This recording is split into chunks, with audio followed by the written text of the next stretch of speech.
Welcome back to my channel. आज इस video में मैंने डीजे आलोक की आउटलाइन बनाई है।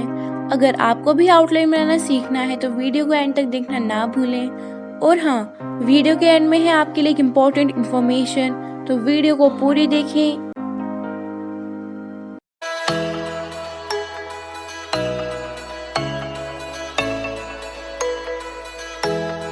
मैंने यहाँ पर ब्रशों के 200 जीएसएम पेपर और सेलो की मैकेनिकल पेंसिल का यूज़ किया है।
इसका नेक्स्ट पार्ट भी जल्दी ही आने वाला है, जिसमें मैं ड्रॉ करूँगी डीजे आलोक को कंप्लीट। और हाँ, नेक्स्ट वीडियो में आपके लिए है गिव अवे, तो जल्दी से जाकर मेरे चैनल को सब्सक्राइब करें, नोटिफिकेशन बेल ऑन करें, जिससे कि नेक्स्ट वीडियो की नोटिफिकेशन सबसे पहले आपके पास पहुँचे और आप विनर बन जाएं।